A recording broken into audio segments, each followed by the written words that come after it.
Good morning. Today is Thursday, July 2nd, 2026. We're here at the Reynolds Yacht Center, and this is a before video of Tortuga.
So, looks like it's going to be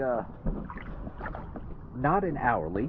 It does have some growth, but we'll go ahead and we'll get it cleaned and get an after video and a waterline video.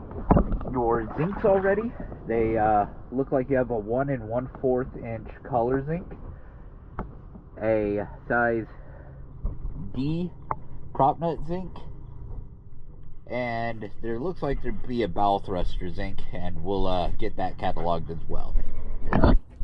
Now, let's go ahead and get the cleaning.